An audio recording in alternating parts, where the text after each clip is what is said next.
Unresolved, maybe it's madness. I'm begging you, please pick up the call. You're causing me damage. I should've known, wasn't your fault. Don't even matter. I wasn't thinking clear, trying to take it there. Scared to lose it all. I won't stand a chance, and I don't wanna fake it. What if I can't walk away? You got me standing in the rain, hoping I don't make the same mistake.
Hand out, she holds. It's feeling like we've been here before. We're both so broke. That's something that'll keep us afloat. Don't walk too slow. We can't keep falling deeper again.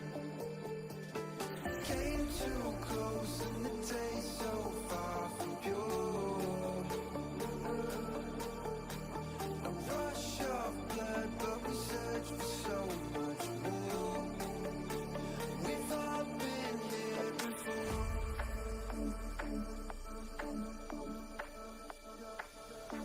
We've all been here before.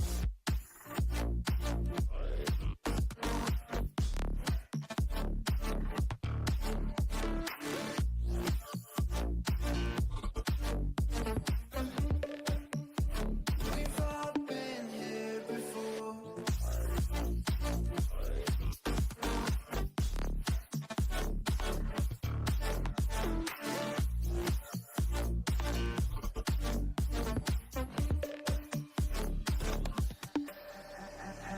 Hand out, she holds. It's feeling like we've been here before. We're both so broke. That's something that'll keep us afloat. Don't walk too slow. We can't keep falling deeper again. Came too close and the taste so far from pure.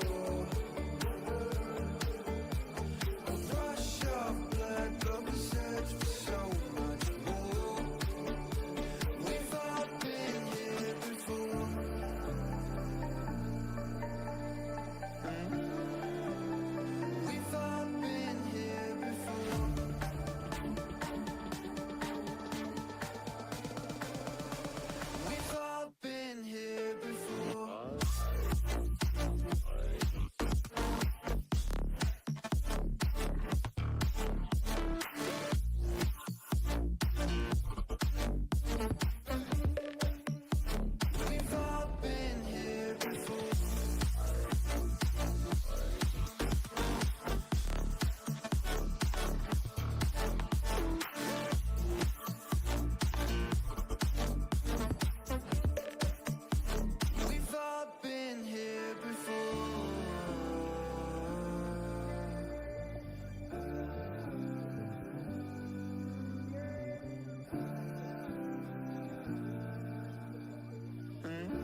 Over halfway through a gorgeous weather week here in beautiful Winchester, Virginia, brings us to today, one of our more exciting days of the week in this arena, as we get 3 different teams competing in 2 different titles. We will have on our mainstream the world famous Shenandoah University Varsity Smash Bros. Prepping to take on South Florida in week 4 of NACE Varsity Premiere. Hi everybody, I'm Chris Clayton. This is Ben Kincaid. We've got one of the more exciting Smash Bros matchups you will see all year long, because we got to say that Tuesday, and unfortunately Nintendo provided us with a heck of a clip where we had Kevin up here on a whiteboard explaining why Nintendo doesn't like having fun. So we're going to hope and pray and cross our fingers that that doesn't happen again, because we've got another banger on our hands and this one will not be interrupted.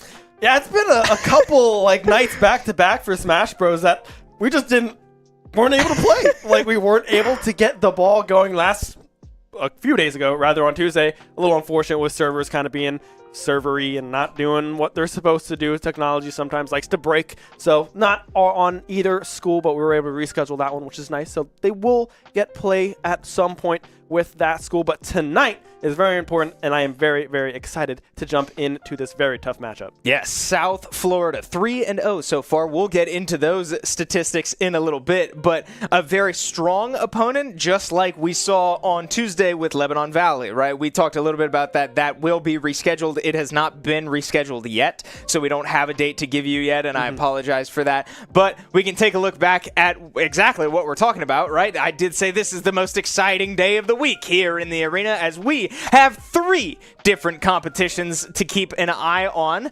NACE has 2 Smash titles here, as we have 2 different Smash teams, as well as NECC Rocket League will be competing against Kansas State.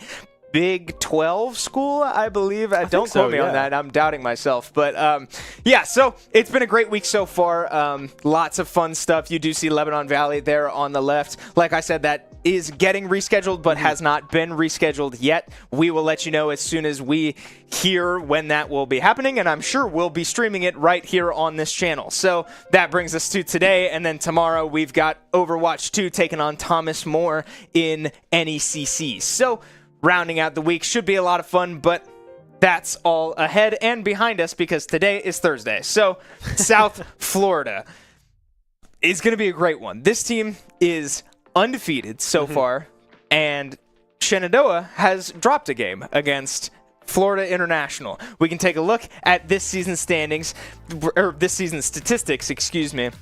1-1 so far for SU, 3-0 for South Florida. Strong start, have not dropped a single game to show. So 100% win rate for South Florida. They qualified for their playoffs last year as well. A very, very strong team all around, and it should make for a very, very exciting matchup against the SU boys. Yeah, I mean, South Florida is rolling, like you say. I mean, 3-0, 6-0, the game record as well, looking super, super strong in this group thus far.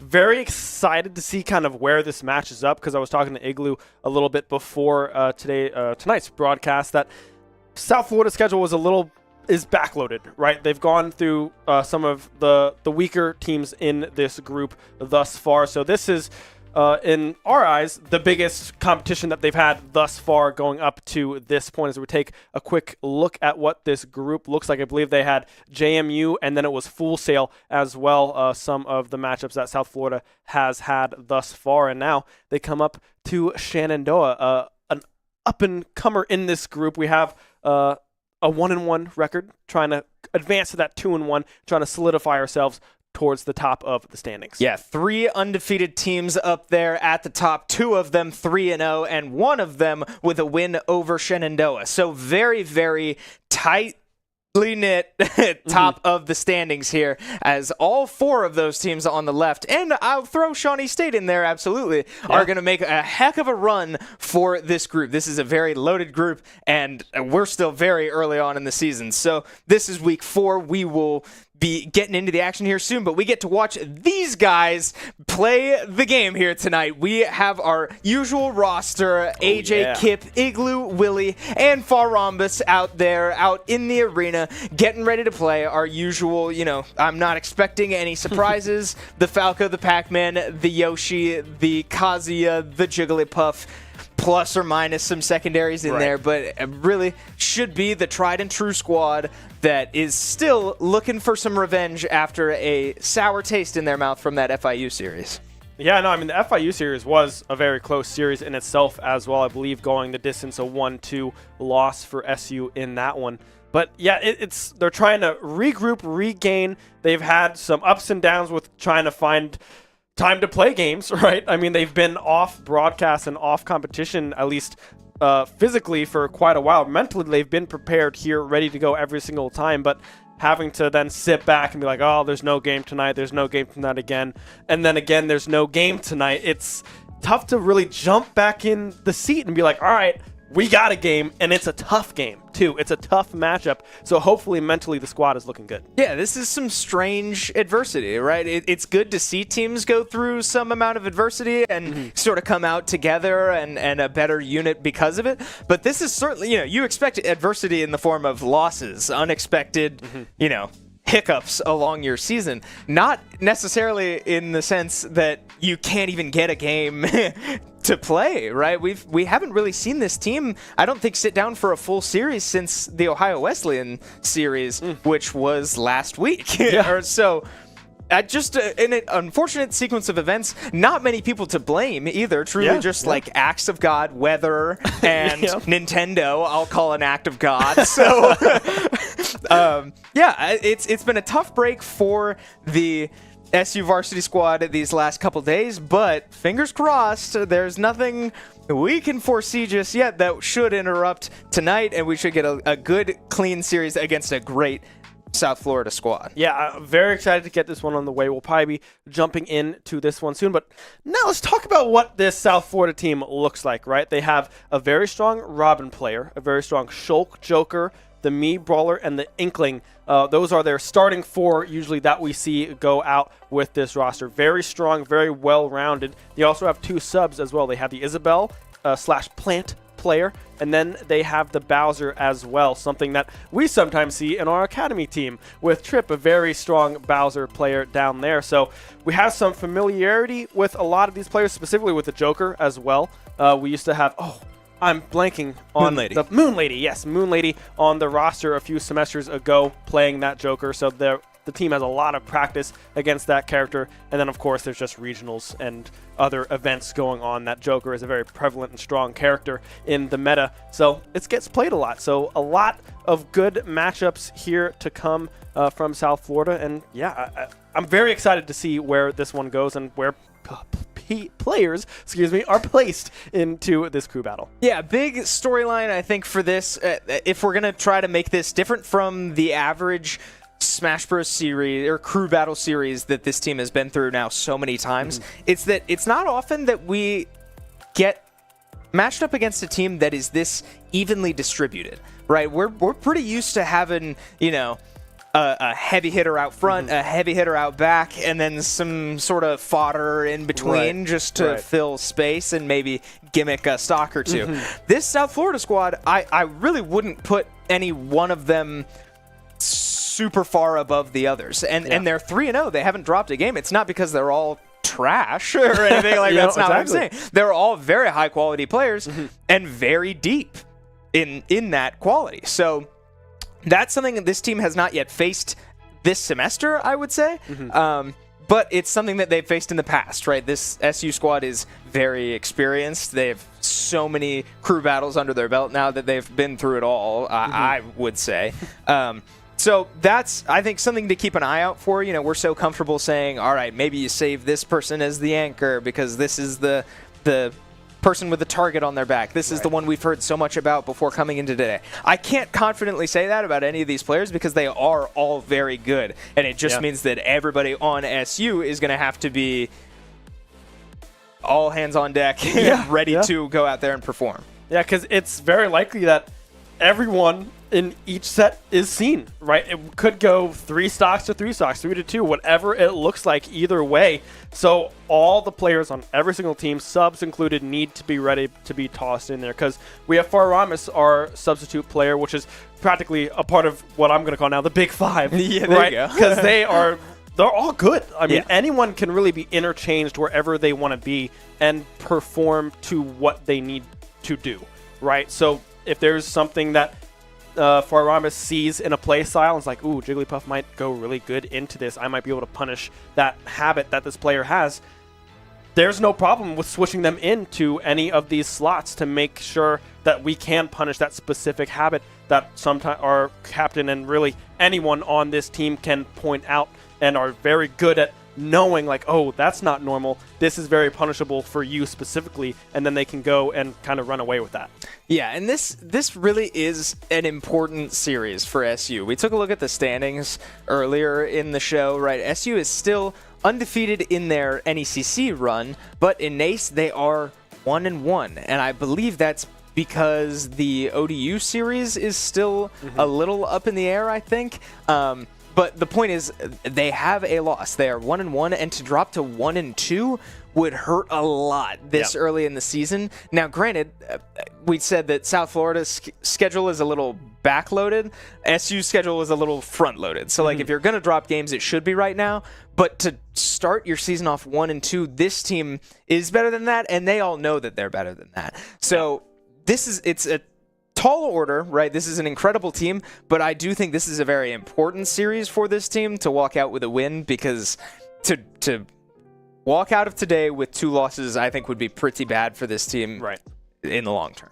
Yeah, this is getting to the point of the season that these wins really matter. These big wins really, really matter, because if you do drop to that 1-2, some of these teams that are kind of lower in the pack, man, they show up sometimes. You know, they can go on a run and they can beat you. You can't treat any team lightly these days, especially in a game like Smash Bros. Because if one player is clicking, man, they're dangerous. It's really hard to make sure that you're picking up these crucial wins to stay in the running for playoffs. Yeah, well, we should be getting into the action here soon, but we are going to take a quick break, so don't go anywhere. We'll be back soon, hopefully with some Smash Bros. Shenandoah University is a big little university rising. With 22 Division III sports teams, over 200 areas of study, over 300 annual performances, an elite academic esports program, Nationally ranked health professions programs, one of the biggest university presences on Broadway, immersive AR and VR learning programs, cybersecurity and computer science programs, and innovative undergrad and graduate programs. all at a place that cares for you. Shenandoah University is the big little university rising. Find out more at su.edu/rising. We have the Esports Arena right here on campus in Winchester, Virginia, and this facility acts as the hub for all esports activity at Shenandoah University. Students are able to use this space not just for competition and practices, but also as a living learning community and a sandbox for them to come and explore and practice and try out things related to and through esports in the gaming industry, so that they're getting that hands-on learning and the skills necessary to help them find a career by the time they graduate. We also have the professional level broadcast production booth, where we do all of our broadcasting and production, from casting of our games that we play right here on campus to working with outside entities to record footage for them as well. In addition to the space that we have here in the Esports Arena is the Esports War Room. Our students get to use that space for studying, but also outside projects. So our students get to use this space for professional development and the academic side of our esports program, which is such a critical component to go with that competitive element that we have. So we combine all of our facilities at Shenandoah University with competition, community, and career preparation. We have over 250 days of programming, and there's something for everybody, and we want you to be part of it.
technical difficulties behind us, and we like to keep y'all on your toes, don't you? I bet you were worried we might not have a match, and we were too. But we're happy to report we will still be playing Super Smash Bros. Ultimate here tonight. So we've got a great matchup on our hands. Just a reminder, in case you joined a little bit late, my name is Chris Clayton, that's Ben Kincaid. We are covering Shenandoah University Varsity Smash Bros. Against the University of South Florida as they prepare to match up against each other in Week 4 of NACE Varsity Premier Competition. We should be getting into game here pretty shortly. I believe I just watched the players go through a button check, so just about any minute now. And I guess we can report, and well, no, I shouldn't say this. We've been bit on this in the past, but it looks like the openers for both teams will be Pac-Man and the Mii Brawler. So, interesting matchup here, but no surprises out of Shenandoah, at least. Yeah, definitely expecting Kip to go in on that Pac-Man. That's kind of what we've done forever. As long as I've been at this school, it has been Kip starts, and if he doesn't, we have like some crazy call out. Yeah. And often the call out like hits hard. Yeah. You know, so It's a back pocket move. exactly. Yeah. It's definitely something we bring out every now and then, but it's not a constant here at SU. Right. But yeah, so definitely Kip on the Pac-Man, definitely expected to come through. We were kind of unsure of what would come out first on the side of South Florida. The Mii Brawler, I feel, does make sense. I mean, it has some gimmicks to it, specifically with a Thrupper up B. If they can combo into that, does a whole lot of damage, does a whole lot of work in favor of that Mii Brawler. We'll just see if they can string those guys together, and we'll see what happens. Yeah, I'm not ashamed to admit, I am not the most familiar with Mii Brawler, but when I was talking to the team outside, yes, this term, Thrupper, was thrown out multiple times as almost a warning to prepare for this Mii Brawler's up B, I believe, that is a kill move off the top. So we'll keep an eye on that, and I'm sure every time it comes out, I'm going to say the word Thrupper in some really fun way. But yeah, so we're underway here at the Shenandoah Esports Arena. 12 stocks to 12 stops. Kip against NECC. I hope I said that right. I certainly think I did. But Shenandoah taking on South Florida. Here we go. Yeah, Hydrant already in place. Kip trying to play with that space that they can give, but we can look at the match preference here. Kip is not a big fan of this one, right? Does not like the Mii Brawler matchup, but so far has been playing it very, very well. The Bell will connect into the side smash up to 102%. Now the Bell almost connecting yet again, just barely able to dodge. That one is NECC. Again, Bell farmed up, won't be able to get picked up off of that platform there, but yeah, I mean, Kip thus far playing very well with the space and knowing exactly where NECC wants to try to position to find some of these combo starts. Yeah, this was something that scared me a little bit about the roster, is that I really don't think there's a single character on the South Florida lineup that Pac-Man is going to like playing into. Right. I really don't think that there was any option that South Florida could have put in that would have made Kip go, oh, thank God. Like, no, they're all going to feel pretty uncomfortable. So, no exception here as we see the match preference on the left there. Kip saying he doesn't love this, but I think he's just going to have to settle with it because it's not going to get much better. But, I mean, you said it. He's playing pretty well so far as NECC does have the bell in hand, is forced to lose it, but 160%, and Apple finishes the job. First stock taken of this series will go to Kip. Yeah, point blank Apple there from Kip. Not much you can do with that one. Timing it very well with the de-shielding that NECC went for with that one. The Hydrant as well, racking up some percentage. And now a little Galaga combination here coming through from the Pac-Man. Misses on that up B. NECC, that 1,000% would have been able to find that stock, but unable to find the connection with that one. Yeah, I think that was the Thrupper, if I'm not mistaken. I'll try to point it out next time. But yeah, Kip with Bell in hand finds another stun. The up tilt, or up smash, I guess. Yeah, I think that was an up smash. Can't quite finish the job because I believe that was a sour spot. So we return back to neutral as Kip still has not lost his first stock yet. He's at 100%, has taken hits here and there, but none of them really able to find pay dirt as NECC can't quite find the Thrupper off the top. So Kip going for a grab. That grab is so slow and easy to punish. The up smash, a great chase there by NECC to even the stock count. Yeah, evening it up, but 156 still built up on this second stop. Kip finding themselves in a very favorable position here thus far. Bell in hand, won't be able to connect the up smash, just missing, but instead it'll be the Apple to take 2 out of the way for Kip on this Pac-Man. Yeah, that up smash has such a strange hitbox. I feel like the forward smash version of Pac-Man pulling a ghost out has a pretty massive hitbox in terms of like verticality. It hits a little bit higher than it might look, but clearly on the up smash, the horizontal hitbox does not apply. So interesting stuff, interesting developments out of Kip as he's gotten a couple weird stuns and been unable to capitalize off them, but what he is capitalizing on is the amount of stuns he's had, right? Some of the stuns have been awkward, but he's been getting a lot of them, and some of them will find their way home as Mini-Maxify now up to 110% on their last stock. I don't think have a jump, but will be able to recover. Mii Brawler's moveset is crazy, can be crazy, because it's customizable. So a lot of mobility options out of Mini-Maxify here in particular, as Kip just trying to finish this stock off. It certainly looks like, you know, we say it all the time about Pac-Man that you have to take him all the way to the blast zone because he can recover from just about anywhere. I'd say that's about the same here for Mini-Maxify. I mean, 160 already built up here as well. Kip doing a great job at preserving potentially these 2 stocks onto this Pac-Man into this first matchup here. Minimax trying to play as safe as possible, not giving up this stock. The grab will go. There is the Thrupper, and there is the kill. That is exactly what SU did not want to see happen. Yeah, 65%. That is crazy. A down throw off the platform does find the kill. Kip just struggling to find these apple connections. He found the first 2 on the first 2 stocks, but a couple apples have gone wide now. So 200% on this Mii Brawler, just not going down. And you have to be careful knowing that that Thrupper is in the back pocket for Mii Brawler, right? Kip doing a good job of avoiding damage here on this last stock. Certainly does not want to lose another stock like that again, but 217%, this guy's not going anywhere. Yeah, I mean, a ridiculous percentage to see in Super Smash when it's not a heavy character, right? I mean, just barely able to survive a lot. The key coming out, a good parry coming through, or I guess a shield, rather, from Mini-Max there. The apple tossed down as well, but yeah, Kip struggling to... well, never mind, the apple will connect. I can only assume that was the kill. Yes, it is as we go into the roaming camp. Kip able to preserve 1 stock for SU. Okay, well, not too bad, especially for a grossly unfavorable matchup. And I think we saw why, right? Kip sort of struggling to finish that stock off, but was able to get there in the end. 3 apples, 3 kills for Kip means that 1 stock remaining into South Florida's second player. This is weird, right?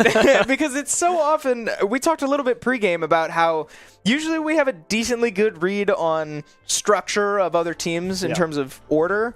Tonight, I really don't. The biggest thing I think we should all keep an eye on is this Shulk. Because Shulk as a character, I think just about all of the players out there are not going to enjoy. Yeah. So... with, I think, the only exception being Willy. So if Shulk comes out, you'll probably see Willy come up early and have to deal with the Shulk. But otherwise, you got a lot of options here if you're South Florida. Yeah, I mean, the Shulk definitely, with the massive hitbox that the sword does have, does very well into a lot of the matchups, is able to play some good space. But yeah, Willy Kazia does do a good job at kind of closing that gap, making Shulk uncomfortable, and is able to kind of keep up with the pace that Shulk can start to impose on the opposing player. But yeah, I mean, there's a lot of options here. I mean, you could go into that Shulk. It could even be the Joker to come out. I wouldn't expect that to come through just yet, because I believe Shulk is this player's main source of income, right? So yeah, it's definitely a threat, but it could be this Robin. The Robin kind of gets sprinkled in there here and there, does well with playing kind of this waiting game, this range with good spacing with those smaller spells, and then going in for those final blows with those smash attacks. But it could be something like that, just to try to clean up this final stock and then kind of go into whoever is next from the side of SU, but we'll just have to wait and see. Yeah, something to keep in mind too about this Shulk / Joker player. is that I believe through the 3 series that South Florida has played and where we've seen this player come in, I believe they've actually only played the Joker. But that is strange because we looked into their other competitive history and it's primarily Shulk. So I think they've played the Joker because they've been in situations where they can play the Joker over the Shulk and just go in there, have fun, whatever they feel like doing. But it's worth noting that I think the Shulk and the Joker are on the table. I expect the Shulk, but we haven't even seen the Shulk yet so far this season in NACE. So, bunch of things to keep an eye out for, but so far we do have our answer. It will be Lucida, I believe, on the Robin here as Kip gets a heck of a combo there to start once again. What did we say? I don't think there's really anybody that could load into the arena and Kip would breathe a sigh of relief because it's not going to be a fun day to play Pac-Man. Yeah, I mean, Robin as well just does a whole lot of different things, right? You have that kind of purpley spell, kind of the erosion with that kind of build-up. And Nosferatu, yes, that's what it's called. And then we just have lightning and swords and bolts and beams and a whole bunch of other stuff. The up smash will connect after that bell, unable to find that kill, but 100% built up on this first stock for Lucida, so it could be a good showing here from Kip if they are able to walk out of this one with a stock taken. Yeah, Robin has a lot of horizontal projectile game, and this Final Destination stage pick, I think, favors the Robin because there aren't platforms to hide on if you are Pac-Man. And Pac-Man certainly has projectiles to match this, but they're, it's the bell, right? It's weird angles, it's the Galaga. So just weird playstyle here out of Kip, but it's a necessary one as he now does catch a Thoron and he goes down from the ledge. 121% on the Robin. Kip certainly would have loved that one, but won't get it just yet as now stock counts will even out. Yeah, so now on the side of SU, what's the answer into this Robin, right? Able to play that range, can play up close as well with the Nosferatu, which I forgot heals you a little bit as well when it does connect. Not an egregious amount of kind of self-sustain, but just a little bit here and there to have some kind of reward on the end of that one. But yeah, sometimes those 3% are the difference between gone and just barely alive. Right. So yeah, on the side of SU, what's the angle here? We know that we have this Falco in the back. The Reflect could come up huge, specifically into this matchup with this Robin. What do you think? Yeah, I think you're dead on. I think we started to see AJ sort of standing behind Kip, or maybe we saw him sit down in the chair, but I do think it's going to be AJ to try to give it a shot against this Robin because of that Reflector can sort of match the projectile game with his own lasers. And Robin is very heavy. Robin's one of the heaviest characters in the game, which you really wouldn't guess just based off looking at him or her.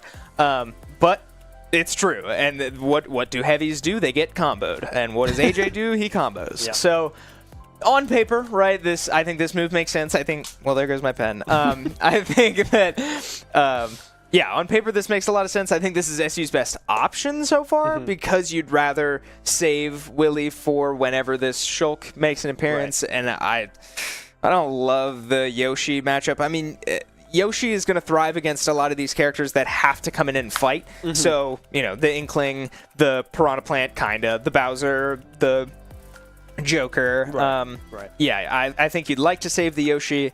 You'd like to save the Kazuya. You're down Pac-Man. I don't think you put Jigglypuff in here. So yeah, I just think all of that together means we get an AJ Falco. Yeah, and I mean, the AJ Falco has been looking pretty clean. The last time we did see it, it looked nice. Right? I agree. A lot of continued and extended strings were put together by AJ. Looked very, very clean, and maybe he just keeps up that mojo, like he was looking very, very good last week and weeks prior leading into this one. So I would definitely expect that one to come through. The play style is, go fast, run at this Robin, deflect whatever it is, and just start putting these strings together. Yeah, the game plan is out there, and we'll see if AJ can put it to action as we load back in. We've got PS2 here. Pokemon Stadium is the stage pick. So AJ looking to try to re-establish the lead that SU once had, but an even stock count will mean that South Florida with an opportunity to try to pull ahead for the first time this series. And here's another good aerial coming through from AJ here, building up some percentage. Unable to get that reflect out in time. The edge guard coming through from Lucida won't be able to connect in full. AJ putting on the pressure, but good shielding coming through. And there's the reflector that we were talking about, able to send back some of these projectiles that this Robin can put out. Yeah, I mean, that's going to be the biggest thing to keep an eye out for, as, wow, he does get caught with the fire right off the ledge directly into a forward smash. A good catch there by Lucida to catch AJ on his recovery just off the ledge means that AJ does lose that first stock, and USF with their first lead of the series, 120% now on this Robin, and we haven't seen much of the reflector yet, and I think that's fine, right? It'll come out when it's the right time. You certainly don't want to abuse it, but now, down a stock, something's going to have to give. That was an early stock, too. AJ was at like 80% or something when he died there. So, tough break, but AJ absolutely still in.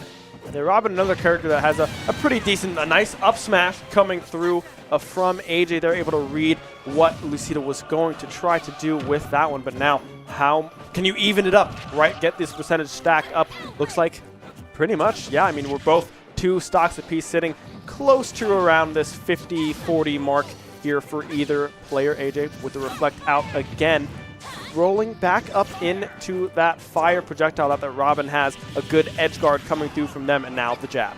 Yeah, the recovering against Robin is certainly strange, and Robin is just weird all around because of these sort of what's the word I'm looking for? Resources, I guess? Resource bars there on right above Robin's health bar. They can only use spells so much. And wow, they do catch AJ on the recovery once again. The L Thunder going way out and finding AJ.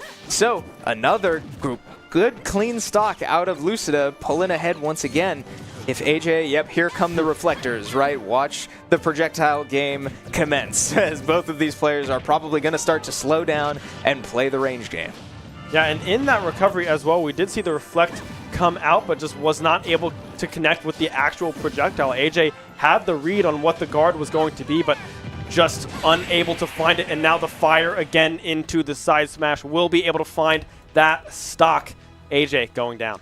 Yeah, AJ just struggling to get away from the L fires there off the ledge. Just couldn't quite find the answer. So, Lucida on a heck of a run here, pulling ahead 8-6 now the stock count for South Florida. And now SU on their heels a little bit, forced to now probably send in a matchup that they really didn't want to use. I imagine it will probably have to be Igloo on either the Samus or the Yoshi. But yeah, SU in a bit of a pinch here to start. Yeah, I mean, down to the final 6 stocks. I believe it's 8 remaining on the side of South Florida. Yeah, 8 only. Robin only lost that singular stock there. So we'll have to see kind of where this goes, right? Because you mentioned the Yoshi, and you also mentioned the Samus, right? A pick that Igloo has become more and more confident on as time has gone on, has been able to get some practice on that character. So that could be something we see come out to kind of match this range that the Robin does put out. But Samus as well is just another fast character, does very well with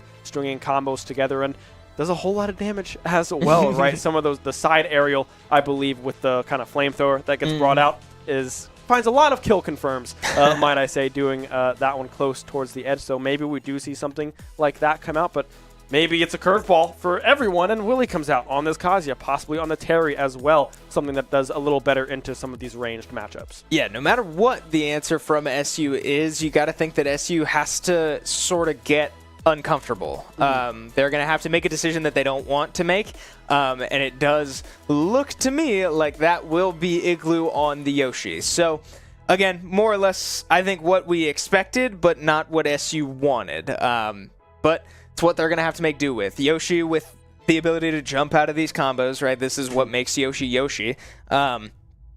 Robin, I would not say is really one of those characters. I'm not sure if Yoshi can jump out of an L-Fire, and I guess we'll try to keep an eye on that. Yeah. That could be a weird interaction because it usually is these sort of multi-hits that, or weaker hits that Yoshi can jump out of, but some multi-hits just don't work like that. I don't know, Yoshi's just a very strange character all around. Looks like pretty neutral preference here out of Igloo as he tries to go for it all off the start. I actually really love that decision, but can't quite find the sweet spot on that forward air. Man, would have loved that if you're SU, and man, he's going for it again. Now, something to keep in mind, Robin does actually have a really strong recovery, so if this Lucida player is able to get an input in before they die, the Elwyn might be able to bring them all the way back up, but Igloo, excuse me, going for it all a couple times, trying to get this Robin down into the blast zone without too much trouble. Yeah, looking very good, able to jump over that projectile as well coming through from Lucida. But yeah, a lot of percentage built up already on the second stock of Lucida, but now kind of you can jump out of it. They just jumped right through the fire. So a good, I guess a good omen, rather. The edge guard won't be too terrible, hopefully, for the side of Igloo. But, I mean, you never know. Lucida, one of these, the up smash will be able to find the stock. Igloo holding on to their third here. Just as I say, that just barely stays alive with that one.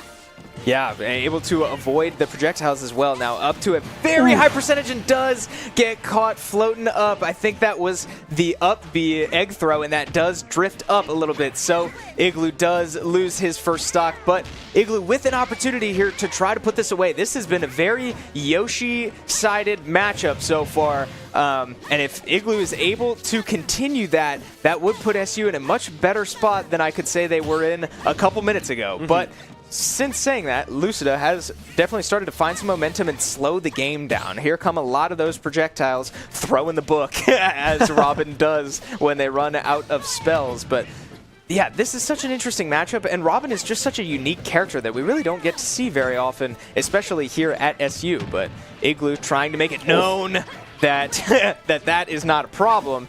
And, man, going for another forward air, but it just can't quite connect. It's just not meant to be, I guess. Yeah, trying to find that spike to just wrap this stock up, unable to find it, rolls back, goes out of the shield, does get hit by that projectile. Now trying to find the space to find a combo starter here for Igloo. Projectiles coming left and right from Lucida. The egg will connect, snipe from down there. So, yeah, I mean, a very close stock percentage here. I mean, Lucida is hanging on by a thread, 101 built up, and then 101, 15, 16. Oh, that kills. I'm shocked that found that stock. Okay, so Robin has the Levin sword, that spiky, lightning-looking sword. That has a resource bar just like all of the other spells, and it makes Robin's aerials stronger while she has it. So, yeah, that the lightning-infused back airs and neutral airs that we've been seeing come out so far really do start to kill it. Earlier percentages than even I realized, so yeah, catching Igloo on that one. Igloo does lose his second stock now. Just trying to put this pesky Robin away, but now the 11 sword is back as they did lose it. Caught in the L-Fire and up smash, also empowered, I believe, by the 11 sword. So Igloo finds himself right back up to 113%. This is dangerous territory for SU. Now the jab coming through as well will send Igloo flying, and now what can Lucida's edge guard look like here? Igloo playing slow and steady. Finding now Robin off the edge, will go for the neutral.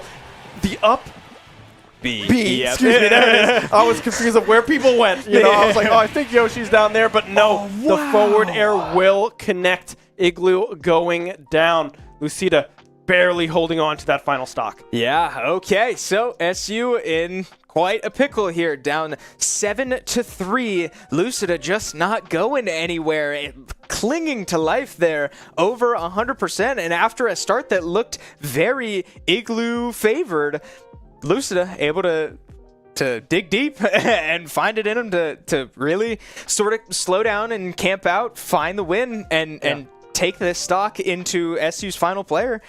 Great stuff out of South Florida, and they've certainly got SU on their heels right now. Yeah, I mean, down to the final 3 stocks now on the side of SU. Willie is that anchor position that we often see him in time and time again. So expect to see this Kazuya to come out from him here to clean up this Robin and then have to go through 2 more players as well. Now, something to keep in mind, usually when Willie is in situations like this, it ends up being the Terry. I think Willie feels more confident clawing from behind as Terry instead of Kazuya. I think when he's ahead, he likes to push his advantage with Kazuya, but when he's behind, I won't say always, but sometimes is Terry. And that's something, we'll let you know as soon as we know, but the Terry might be the move here to sort of keep up with the mobility of characters that we're expecting.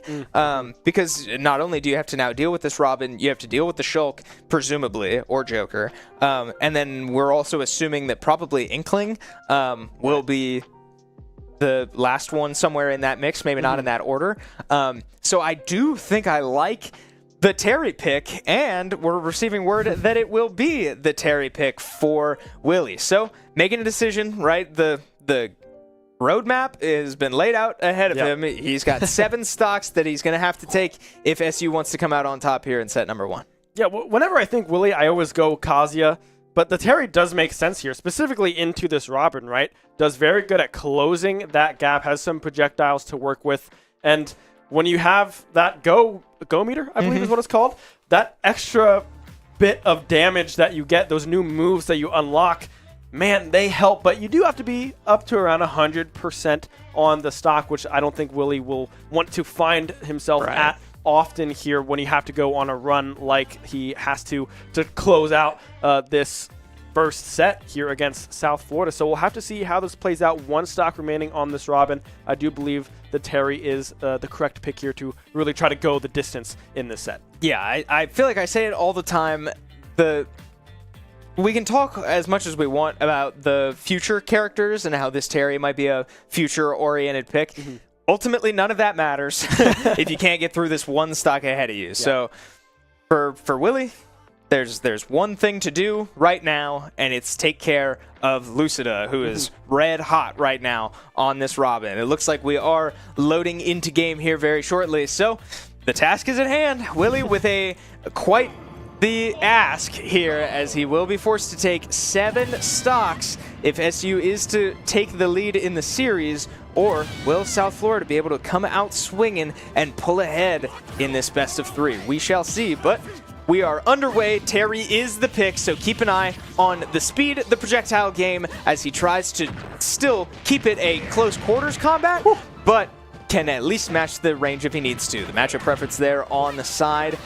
Willie's saying, all right, I mean, not the best, but certainly not bad. Far from bad. So we'll deal with this Robin as best we can. But reminder that this Robin only has 1 stock, and no matter what percentage Willie takes in this exchange, it could be wiped off as long as he doesn't lose a stock of his own. And in a run like this, all of those stocks weigh so much more than usual. Yeah, the go button is selected and up and ready to go, and that will be the kill. I got a little nervous there, I will say, once Willie found themselves in the air quite often, which is usually where Robin likes to put you, especially with the edge guard and having that sword up and available. Those aerials, like you mentioned, becoming a lot stronger when that one is out. But nonetheless, the stock is gone. Now 6 remaining to the 3 left for Willie. Yep, and Willie gets an opportunity to get those nerves out now, right? He goes in, takes 1 stock. We're all done with that. He gets to breathe again, but get the jitters out. All right, settle in. Here we go. 6 stocks ahead of him, 2 players. Now, here's the $1 million question for South Florida. And we've seen this a couple times, both on the receiving end as Shenandoah and when we're the ones dealing it. When you have an opportunity to try and snuff out a comeback now by putting in your best player 3rd instead of 4th, or do you save your best player for ideally maybe 2 or 1 stock after said 3rd player, right? This is a massive moment. Every time we get in this situation, Willie is a threat undeniably. We've seen him go on runs of this caliber in the past, namely Game Mason just last semester, 8 stocks that time around on the Terry. So it's undeniable that Willie has the talent and potential to go on a run here. Is it likely? No. This is a very hard situation to be in as a Smash player. But you have to acknowledge that if you're South Florida, and then you got to think, okay, is it worth putting in whoever our best player is right now to go snuff this out, or do you wait? I don't know. Yeah, it's kind of tough because if you do lose, right, then you're like, oh, okay, this Then guy is Willie now has all the momentum in the world. I was Yeah. just about to say momentum, right? I mean, that is scary, specifically with the characters that Willie plays, right? When you have momentum on Kazuya and Terry, it's so scary. Absolutely. It is so scary to go up against that character. We did get some flashes of foresight here. It does look like we might have the inkling to come in against this Terry, saving that Shulk Joker threat for that anchor position if Willie gets there. Okay, I think this makes sense. And again, it's really hard for us to just like pick out who we think is the best player on this South Florida roster. This could be it, and they're making that aggressive decision that we talked about. But I think this is probably the order that they're used to. But if there's one thing I've heard about this Inkling player is that they're very aggressive. They're very in your face all the time with the roller on the side B and, you know, other just very, very aggressive options. But who does that play into? It plays into this Terry, right? Look at these combos to start. We're not even 10 seconds in, and Terry has... boom, 74% on this Inkling, and he's not done. The matchup preference looking all right so far. So similar to the last one, again, we see that roller come out already. Keep an eye on that because it does. Oh, wow! A heck of a call out there by Willie, and it's going to take decisions like that to start this comeback. An aggressive forward smash out of Willie does find pay dirt, and one stock down, 5 left for Willie to get through. Yeah, and already almost 60% built up again, shielding that roller back. Oh, just barely getting out of that combo is this Inkling player. But, oh my goodness, I mean, already 88% built up. Willie is going on an absolute tear right now, just trying to finish that stock. Won't be able to do so. And now, what can Inkling find on this edge guard? Not a whole lot. Willie expertly getting back to the stage. Yep, and Go Meter is online. So keep an eye out for the Power Geyser because Willie knows exactly where to put it. Just like that, this is a one-stock series. Now, Willie is up to 100% now. The Inkling can find kills off that roller, and you certainly see the Inkling wants it. Mew, a very aggressive player, trying to finish Willie off. The scary part about playing a character like Terry is that you do need to be at these high percentages for these really strong moves, but man, Willie certainly not showing much fear just yet as Mew now starting to backtrack a little bit. Inkling does have a very, very good recovery, so it would take a lot to finish this off, but another good read there. The Power Geyser goes out onto the shield, and Inkling without much shield left! The Buster Wolf goes reverse! It won't quite find the kill yet, but with no ink, this Inkling becomes way weaker. They need to charge up, and you see them going for a little bit. The Rising Tackle will connect! It might be enough! We may be lagging. The player might have disconnected! But Willie certainly thinks he's got it, and I think we all have reason to believe that he does! This might be an even series! Yeah, what? Okay, we are 3-3 now. Shulk slash Joker against Willie's Terry, and man, you can just tell the stance that Willie took after that 3-stock. He is feeling himself right now. He is looking good. Okay. Hey, job's not finished, all right? As exciting as that was, we talked a lot about momentum going into that game. Well, I'd say it's safe to say that Willie has all the momentum in the world right now. Yeah. Because I'm going to go ahead and say it. When Smash lags like that, it usually means your controller disconnected or you did something to your Switch, like, I don't know, slamming the desk, or we see this all the time in Smash Bros. So to say that Willie has all the momentum in the world right now is an understatement, but we're not done. Okay, Willie's not done. This is still an even stock count. Willie now in a 1v1 against who we assume to be this Shulk slash Joker, and now I don't know. I don't know which of those characters I like more into Willie. I don't think I love either of them, but Shulk Yeah. is very oppressive. I think Willie has a lot of experience against the Joker. I don't know that South Florida would have reason to know that, but I think I like the Shulk's odds better than Joker, but man, is Willie red hot right now. Yeah, I mean, everything was pixel perfect, right? The shields on the roller, knowing which way to turn and when, just everything was clicking for Willie on this Terry. We're through 4, right? We are through 4 stocks now to 0 in favor of SU. I mean, this is kind of what we expected this matchup to look like, right? Last player to last player, very, very good teams on either side. I mean, this one is just neck and neck. I really cannot tell you what this next matchup is going to look like. Yeah, and I think for me right now, I'm thinking long term again. If you're SU, I certainly hope that this sort of revitalizes the other players, right? This is that was a frustrating and disappointing opening, I'm sure, from all of the players that are not happy with their performance. And for Willie to go on a run like this, I hate to say it, even if he doesn't come out on top in this last matchup, you have to think, okay, hey, this is doable. Yeah. Right? Oh, yeah. We can absolutely come back if we have to, but we'll get there when we get there, right? On our hands right now, we do have just a raw 1v1, 3 stocks on 3 stocks. It will be Willie's Terry against Shulk is the answer for South Florida. And man, I mean, this is gonna be fun. I am so excited right now. I'm trying to hold it in. You know, I can't scream it out because I'm poor already ears. losing my voice a little bit. I know. Yeah. I mean, just that last stock was enough to be like, holy crap! Like this is going to be just back and forth all night long. So.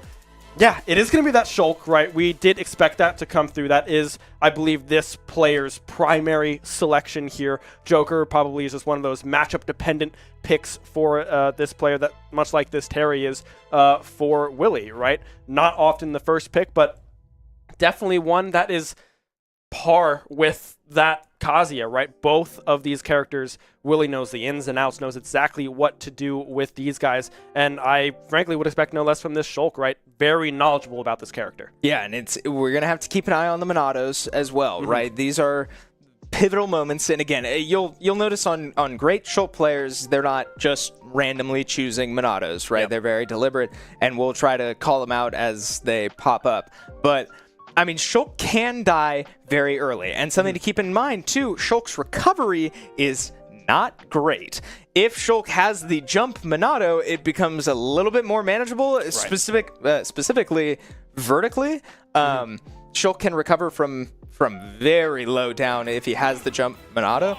But nonetheless, right, here we are. Job's not finished. As exciting as that last matchup was, we find ourselves with an even stock count. Willie matched up against Vedun, the Shulk player for South Florida. Set number 1 here in this very, very exciting series already. Yeah, already doing a great job at getting the damage on to this Shulk. Going for the kill, unable to find it.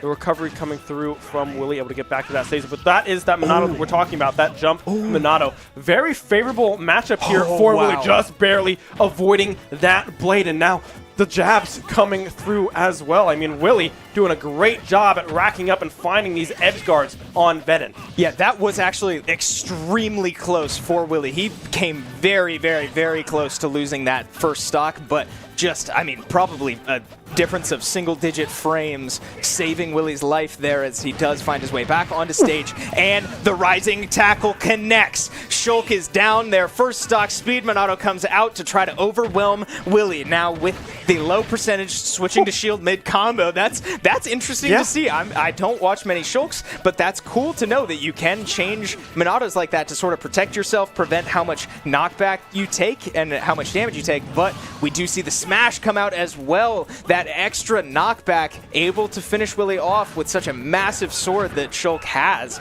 So 70% now on to Vedun as Willie just looking to finish this run. Buster comes out, so they're both going to take more damage now as they both just look to rack up damage on the other one. Good grab coming through from Willie there, 106% built up. Trying to find the potential edge guard here, the roll back, the jabs, not connecting, trying to find that finish. The speed Monado brought out yet again from the Shulk, just trying to overwhelm the face of Willie, but thus far doing a great job at matching pace, finding, oh, great shield coming through from Vedin, able to stay alive. Jump Minato now selected Willie, getting grabbed there. Both now dangerously in, well, the danger zone. But yeah, the go button is up. The spike does come through, connecting from Vedin. Yeah, platforms got a little awkward there, and Willie had to go for the ledge, but Shulk was all over that one. So 124% on the Shulk. Wow! The power dunk just finishes him off. We're down to one stock. Vedin taking as much time as he can to reset and breathe, because this is it. A good damage combo there out of Willie to start this off. Buster coming out now to try and match the damage. Even percent so far. A good jab power dunk there out of Willie. Every hit matters more than it has this whole set. Speed Minato winding all the way down. So 88% on Shulk as he now just buys a little bit of time. Willie getting a little aggressive. The jab power dunk connects. The shield comes out once again. Great value on that Minato. It's certainly something that I was not thinking of coming into this series, but another jab power dunk, and the shield Minato was on cooldown, so Shulk eats all of that one, and he gets caught on the roll. The rising tackle might finish it. It does. Willie finishes the job. 7 stocks straight, and SU steals set number 1. I don't even know what to say. I mean, Willie just on fire. Last stock to last stock, practically even going into that one. I think it was only about 21% built up onto that final stock. But man, that was just neck and neck all the way through in that first set. And that's only set number 1. We get this potentially again from both of these squads. I cannot wait. Man, yeah, okay, that was extremely exciting. Now, if you're SU, that game plan is not sustainable. Right. You cannot ask Willie to do that another time here tonight. So adjustments certainly need to come out for both sides, but what a run we just saw Willie go on to snatch a win from the jaws of defeat. Yeah. SU finishes set 1 with a win, up 1-0 in the series. Man, I mean, I need a minute to breathe. Yeah, I mean, that was just one of the sets of all time, right? I mean, that was just an unbelievable run coming through from Willie, but now we'll just have to wait and see what is the change up, right? Do we continue to just have... Well, let me get my words in line here.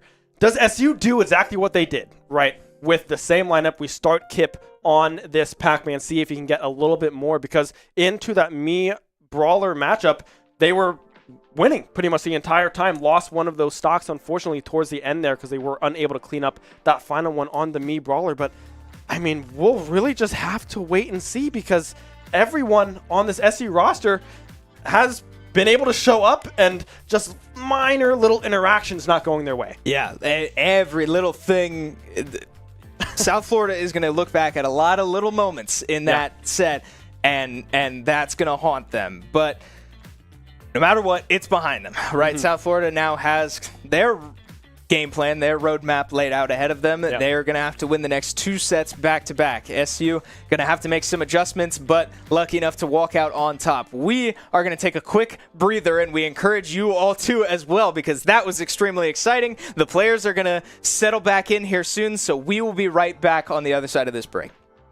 Shenandoah University is a big little university rising. With 22 Division III sports teams, over 200 areas of study, Over 300 annual performances, an elite academic esports program, Nationally ranked health professions programs, one of the biggest university presences on Broadway, immersive AR and VR learning programs, cybersecurity and computer science programs, and innovative undergrad and graduate programs. all at a place that cares for you. Shenandoah University is the big little university rising. Find out more at su.edu/rising. We have the Esports Arena right here on campus in Winchester, Virginia, and this facility acts as the hub for all esports activity at Shenandoah University. Students are able to use this space not just for competition and practices, but also as a living learning community and a sandbox for them to come and explore and practice and try out things related to and through esports in the gaming industry, so that they're getting that hands-on learning and the skills necessary to help them find a career by the time they graduate. We also have the professional level broadcast production booth, where we do all of our broadcasting and production, from casting of our games that we play right here on campus to working with outside entities to record footage for them as well. In addition to the space that we have here in the esports arena is the esports war room. Our students get to use that space for studying, but also outside projects. So our students get to use this space for professional development and the academic side of our esports program, which is such a critical component to go with that competitive element that we have. So we combine all of our facilities at Shenandoah University with competition, community, and career preparation. We have over 250 days of programming, and there's something for everybody, and we want you to be part of it.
Wasn't the plan. Don't wanna demand it. I've done what I can. And I never mentioned the times you were rude.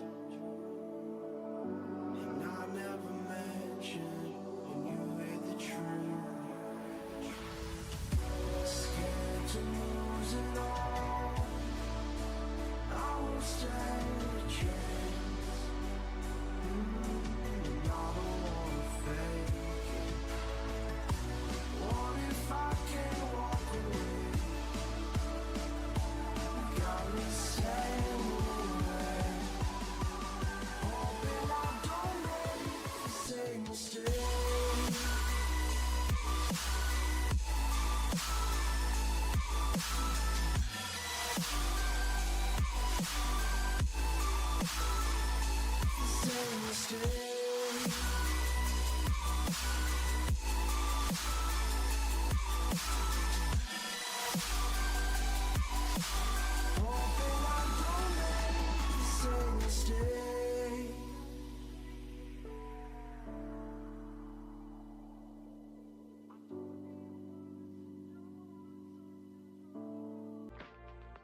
Well, we said it would be a good one, and boy, has this delivered. One stock separating these two incredibly talented rosters, but Shenandoah coming out on top in the end. Hi, everybody. I'm Chris Clayton. This is Ben Kincaid. If you are just now joining us, I'm just going to recommend that you rewind because you missed one heck of a finish to set number one here in this series. These are two incredibly talented, oh man, excuse me, two incredibly talented squads going at each other, and now we see, as we load into set number two, Kip going in on the Pac-Man, trying to get as much credit as he can, but a change up here for South Florida as they opt to send in the Robin first, and I got a little excited there because we did get a kill spark and Kip went for it all, but Robin with an incredible recovery means that she won't die just yet, but just like that, finding the bell off the ledge means that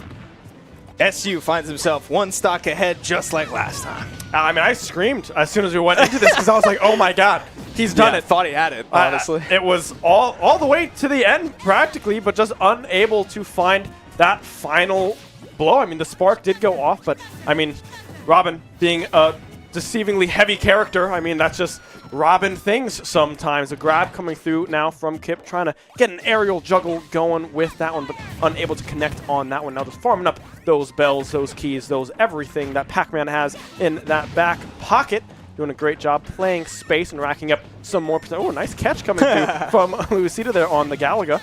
Man, what a change of pace here for SU, too. Finding an early stock off Lucida here, this Robin player that caused so much trouble for the whole SU squad in set number 1 here. Kind of on their heels already at 100% on their second stock, as Kip has not lost one yet, and he will find the stun directly into a forward smash. Kip is in his element right now. He was not happy. I guarantee he had a bad taste in his mouth after that first set, and he wants it all right now. Yeah, I mean, Kip is going full gas, like pedal to the metal. I mean, this is just aggression coming out of this Pac-Man player here for SU. Still built up, very dangerous in this percentage here on, oh my gosh, going for the hydrant side smash there. That would have been unreal if they connected that one, but unable to do so. The projectiles edge guard coming through from Lucido, unable to connect, but finally that sword coming out the side air, or I believe that was a back coming through from Lucido. They're able to seal the deal on that third stock. Yeah, this Levin sword is really overwhelming. These aerial attacks are hitting hard. They do a lot of damage and they have a lot of knockback. So keep an eye on that Levin meter there above Robin right now. It is running out. It comes back relatively quick, but that sort of is an opportunity to capitalize. Man, Robin is very heavy, though. It's going to take a lot more than that, as Kip does find the grab off the roll. Again, putting Robin in a lot of these recovery situations, and Pac-Man thrives in those situations with the bell options, trying to go for the apple there off the hydrant. And man, the hydrant has gotten a lot of value this game so far, blocking so many projectiles. Lucida has not been able to get through it.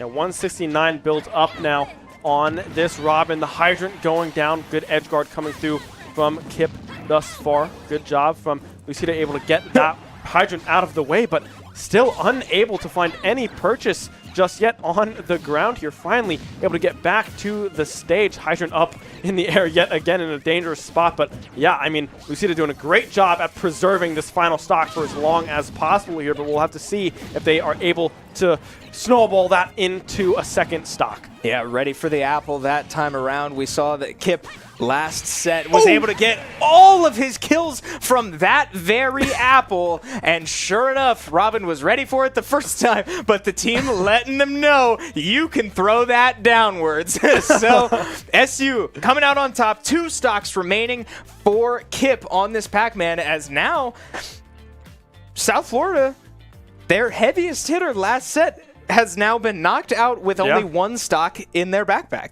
Yeah, I mean, it seems like the momentum is fully in favor of SU right now. South Florida trying to get something going, trying to just get that Pac-Man out of the way, have this Robin go on a tear like they did in the previous set, but now it's gone. The Robin is nowhere to be seen now. It's just the Shulk, Mii, Brawler, and Inkling that we saw in that last set available here. So we'll have to see if maybe this Mii Brawler does come through here yet again. I would expect that to happen. Maybe it's one of these subs to come through. Maybe it's the Bowser, the Isabelle, or that Plant. But frankly, I mean, those first 4, I feel like that is what you need to stick with if you're South Florida. Yeah, what's sticking out to me right now is how Kip played into the Mii Brawler the first time around. He did come out on top, but he not only died on the platform to the Thrupper, but also really struggled to close out that last stock. There were 2 glaring things about that matchup that I think are,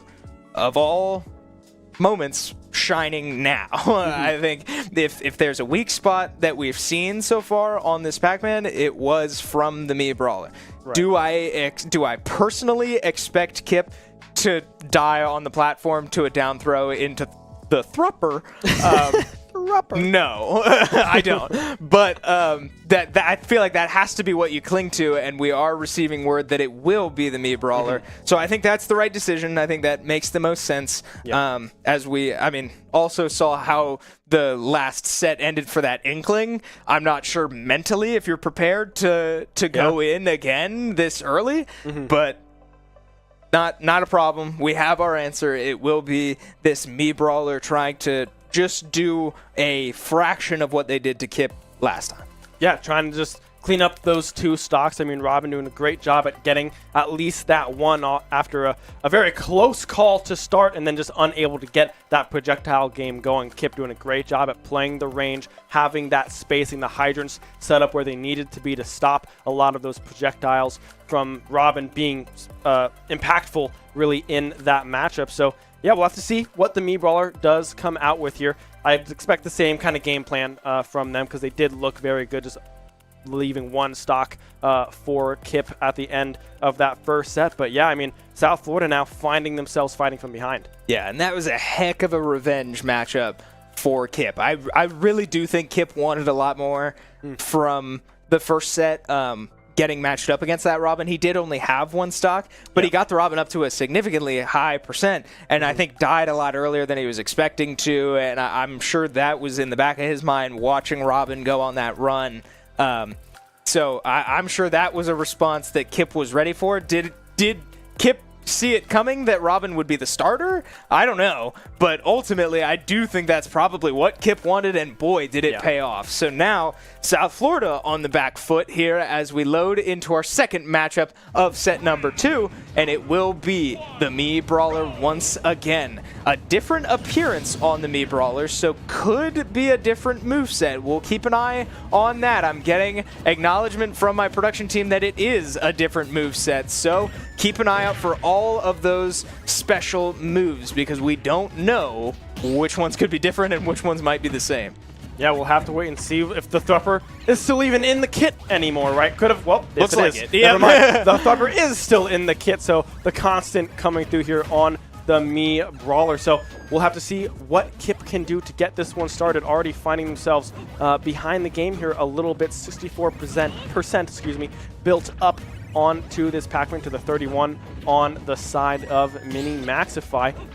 Galaga in hand trying to get these aerial combos up and going, but Kip struggling to really put these strings together on this Pac-Man. Yeah, so I've received word from our production again that the only difference in this moveset, as Kip does get caught on the Thrupper again off the platform. Wow, that kills so early. That's insane. The only difference between these movesets is that this Mii Brawler has the flashing Mach Punch, I believe it's called, instead of the shot put ball. So sacrificing range in exchange for more up close and personal damage. Mini Maxify trying to find whatever credit he can, opting that the shot put was not the way to do it.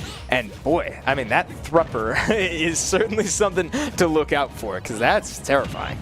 I mean, that's 2, or at least 1 stock in this one earlier in this series thus far. The Thrupper again coming through, a beautiful aerial juggle coming through from Mini Maxify. I believe that evens it up at 9 apiece here going into the second player for SU. Yeah, I mean, that's the game plan, right? That is Mii Brawler to a T, killing off the top with that Thrupper. So, yeah, I mean, great stuff, great execution out of that player. I'm not sure what the answer for SU is now, because I feel like you got to think, okay, they were saving the Falco for the projectile game of Robin. Robin is now out. We have only seen one Shenandoah player go in against this Mii Brawler, and it was Kip. So nobody has the experience to go toe-to-toe, at least so far, or the head-to-head experience with this player. Hard to say, right? I would say it's safe to say that Willie won't be going in right now. Yeah. If last set was an indication of anything, I would be shocked. But it does look like it will probably be AJ on the Falco. So I think that makes sense, right? Maintain the matchups we had, or at least the matchups we wanted.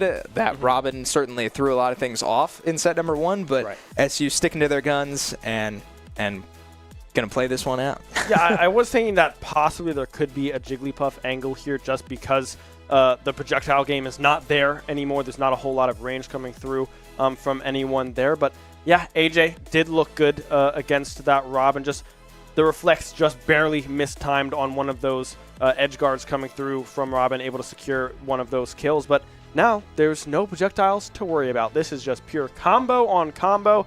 Who can get the other one in the air first? And, well, AJ, Falco, the character is built around getting you in the air. Yeah, it'll be interesting to see because, both of these players do play an aerial game.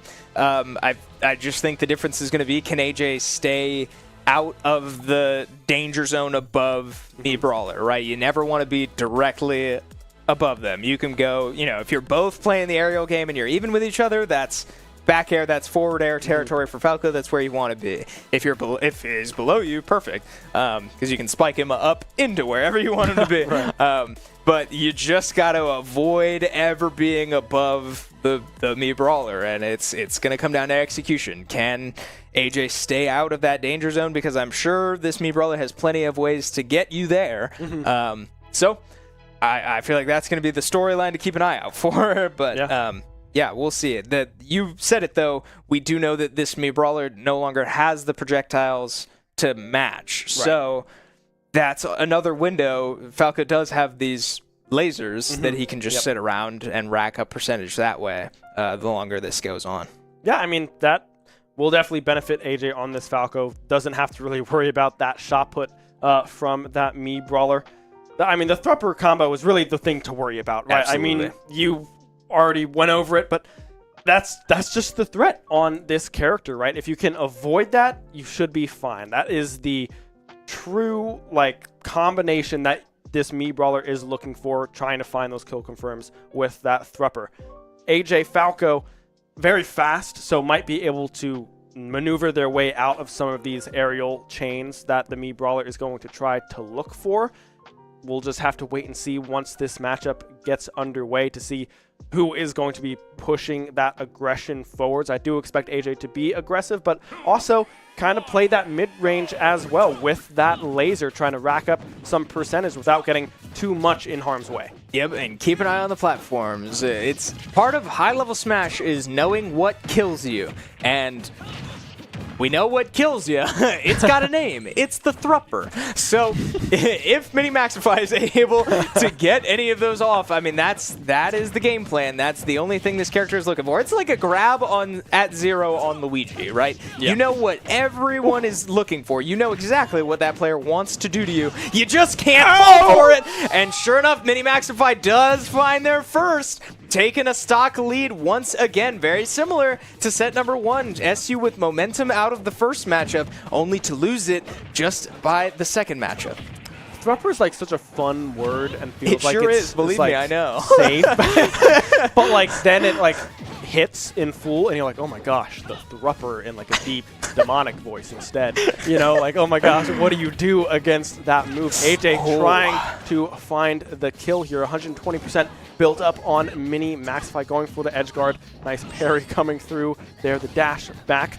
Possible danger zone now for Mini-Maxify as they do not grab the ledge, but AJ unable to find any killing blows just yet. As now the Thrupper yet again coming through to secure the second stock off of this Falco. Yeah, just catching AJ in these tech situations on the platforms. These platforms are in really bad positions for AJ, and he just can't get away from them. So Mini-Maxify able to capitalize, finding the grabs. He's 2 for 3 so far in these tech situations, and both of them have led to kill confirms. So becoming overwhelming here for SU. This Thrupper is becoming, I don't know, it's becoming too much, too fast for SU.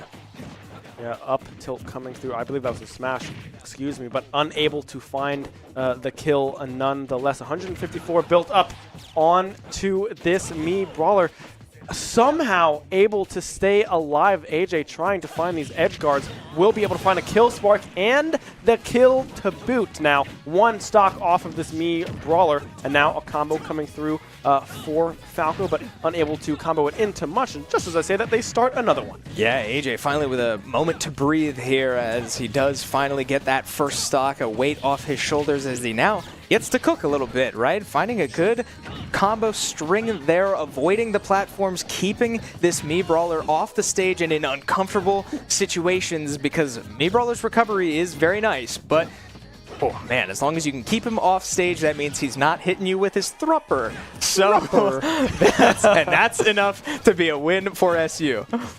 Yeah, thus far, I mean, a very close stock here. AJ doing a great job at building up some percentage on this second one, but has to try to find that confirm. Now up on this platform, a dangerous spot to be with this mini Maxify me brawler on the field. But he now got the jump. An edge guard yet again will connect AJ, bringing it all the way back, 1 stock to 1, but 83% built up on his final stock. Yeah, great stuff out of AJ there, just being patient and finding the read there. He did catch the jump off Mini Maxify, and without many options left, is able to capitalize with a forward air. And among all of that, avoiding the platforms, right? Mini Maxify can't do much, no matter what percentage you're at, right? 125, you're now in territory where other moves will kill, but the thrupper is suddenly not as intimidating. So AJ, I mean, has been able to find a lot of success now that he's been able to sort of breathe the thrupper going for it all there. But 140% AJ remains alive and keeps trying. The thrupper comes out one more time, but still not enough. 70% now on this Mii Brawler. I mean, a little side B, maybe trying to go the opposite direction there to catch a fall from Mini Maxify. But already, I mean, you can see AJ here putting together a great gameplay and dodging this thrupper, as we like to call it here. So we will have to see how grab coming through. This could be a beautiful edge guard if they are able to find it. Will they go high? No. Side B, A, question mark? I believe that's side B from that Mini Maxify Mii Brawler. Yeah, good little mix-up there off stage by Mini Maxify, able to get away. Oh, man, AJ, again, drag down forward air. Down tilt, still not able to finish it. The back air, AJ lives that every time. 166% now. Both of these players dangerously close. The thrupper connects right off the ledge. AJ so close, but an incredible comeback from what looked very scary to start for AJ. So massive way back into the series. South Florida still with a 1-stock lead though. Yeah, thrupper coming up huge for the Mii Brawler. They found themselves kind of just tossing it out there, trying to catch AJ just to wrap up that stock. AJ so close to finding that reverse 3-stock against that Mii Brawler, but just barely unable to find it. I mean, finding yourself on the ledge there, you roll up, you have the shield, and then right into a thrupper. That is not where you want to find yourself when you're at 140% on a final stock, Falco. But nonetheless, AJ doing a great job bringing that one back. Mii Brawler now finding themselves with 1 stock remaining 7-6 in favor of South Florida. Yeah, it almost felt like towards the end there it became a panic option, right? The thrupper is the only thing that player can kill with. And it as soon as AJ got up to 140%, the Mii Brawler was running out of options to finish him off. And as soon as AJ got 2 stocks in reverse and really started to build momentum, then the thruppers really started coming out. But finding their way home in the end means that that very high percentage does get wiped, as now I think like 130% on that Mii Brawler before ultimately finishing the job means that will be 0% into SU's next player, who I believe will be Igloo on the Samus. It is a change-up here out of Igloo, opting to avoid the Yoshi. Must not have liked it, or maybe only liked it into the Robin, which is now off the table. And Samus into a Mii Brawler that doesn't have the shot put anymore. This Mii Brawler did change his moveset to remove that. So, an uncomfortable position for Mii Brawler here, but he is up a stock, so just looking for any extra credit at this point. Yeah, I mean, Samus is definitely one of those characters that's very fast, projectile heavy as well, has that supercharged shot with a stun attached to it if it is hit properly and correctly, right? That full charge does a whole lot of damage, keeps it there for a second. Perfect setup for a dash attack from Samus to secure some of those kills. So we will have to see how this one goes and if Mini Maxify can come away with a stock or 2 off of Igloo's Samus. Yeah, so I mean, a lot of momentum heading SU's way off of the first matchup. wiped away pretty quickly by this Mini Maxify here as they find themselves in a very similar position that the Robin was in last series, right? Clawing back from a loss in the first matchup to then bring back a lot of stocks in their direction. So can Mini Maxify continue that trend? We shall see. But here comes the range game out of Igloo. You're going to see him hold his stick in the opposite direction from Mini Maxify as often as he can. So does get caught jabbing into the shield, means that Igloo gets a good little punish there, but low percents both ways. Now, game plan's been laid out. I mean, I don't know how many times I can say it. Those platforms are pretty scary when the Thrupper is on the table. I mean, yeah, trying to go for that grab is Igloo there. Will finding themselves not able to really catch Mini Maxify in any of the projectiles just yet. The grab coming through forward air will not be able to connect with that one, but still around a 70, 42, 70, 80% here. Nice back air to avoid the Thrupper that possibly could have come out from Mini Maxify with that one. Now, racking up some percentage is Igloo here on this Samus. Yeah, good look there on the charge shot. Can't quite find it. And wow, a good little drag down question mark on the Mii Brawler, able to take a first stock off of the Igloo Samus. So Igloo now down to 2 stocks of his own, 5 stocks for SU. Does catch the charge shot off the jump, but it doesn't finish the stock. That surprises me, as now Mii Brawler finds himself at 140% in the multi-hit. He falls out of, once again, evading death is Mini Maxify, but finally Igloo able to finish that one off. He's able to take a breath and say, wow, yeah, did not see that one coming, but that's all right. Can't be mad about trading 1 stock for 1 stock, as now SU finds himself still in a 1 stock deficit, but on to presumably the Inkling. Yeah, Inkling is definitely what we expect to come through here for South Florida. Did not have a great time in the first set, granted, against Safe to say. Willie's Terry. It looked very one-sided, I will say, but I mean, that's just the character's nature, right? When you have that snowball effect, when you are feeling good on a character like Terry, it's really hard to go up against someone that is that well-versed with that kind of play style. But yeah, so Shulk, Joker, Inkling.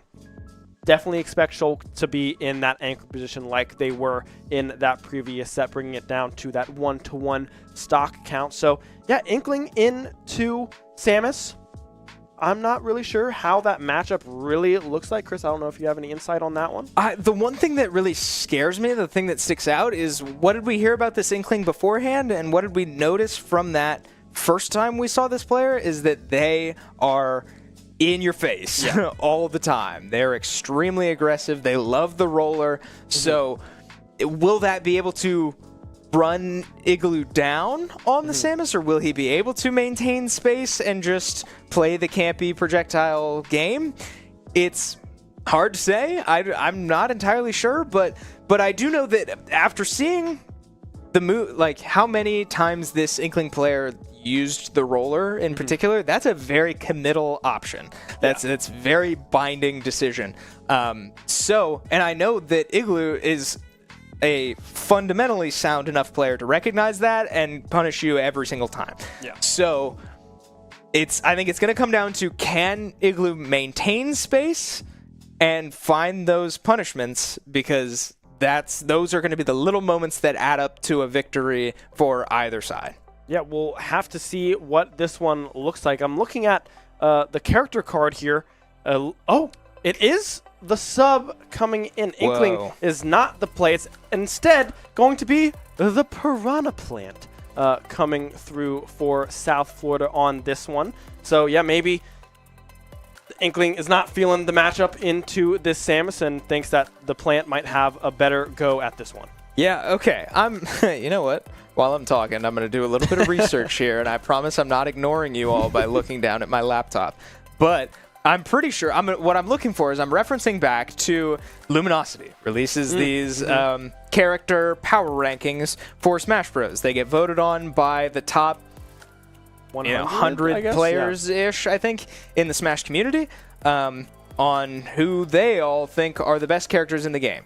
And if I'm able to find this, the point I'm getting at, and I don't seem to be finding it, the point I'm getting at is Piranha Plant's pretty far down on that ranking, right? This is not considered a very strong character, but they have a game plan, right? It's, every character has a game plan. And what is this character's game plan? It's I forget what it's called. I think it's called like a patooey. Yeah. The spike ball that spits out. Yeah. Yep. I forget what input that is. I think it's a neutral B. Yeah. But it does a lot of damage. It kills really early. But that's about it for Piranha Plant. And yeah, I think I'm striking out on this power. Oh, I found it. Here we go. D tier is the answer. All that build up. There are 2 characters in E tier, and then 1, 2, 3, 4, 5, 6, 7, 8, 9 characters in D tier, and Piranha Plant is one of them.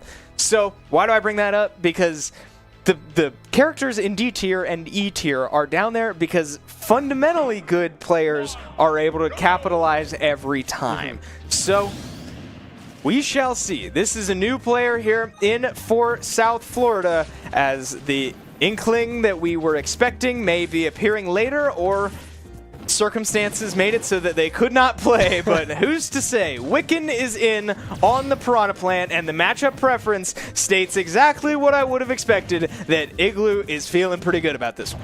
Yeah, Piranha Plant trying to get up close and personal with the Samus, unable to connect anything just yet. The dash attack coming through. There's the Patooey. I'm not sure if you can hit that back like you can with King DDD's side B. I'm not 100% sure. If we see it, then it'll confirm all of our suspicions. Yeah. But it would be interesting if you could do that, because like you said, that is Plant's kind of big damage dealer, right? When you can connect that one and combo that into anything else, that's what you want to see. Down air into back air coming through from the Samus Igloo. Here and now we go. Here's the edge guard. Okay. Yeah. Yep. So, I mean, Piranha Plant has a solid recovery, but it's pretty one-dimensional, and Samus has these mines that she can lay, these bombs that she can put directly on the ledge. Wow, and another charge shot eaten by Wiccan. I believe Igloo has hit just about everyone he's shot, so that will certainly start to add up here quickly, but 30% is all that's been racked up on Igloo so far. Oh man, Piranha Plant not able to find much success yet, but Igloo looks very comfortable. This looks very different than the Yoshi we're used to, right? It looks a bit slower. This is the Samus gameplay, but I can assure you that Igloo is very comfortable and looks in complete control right now. Yeah, dash attack coming through now. Potential edge guard. The Patooey from way downtown won't connect. That one came flying out of nowhere.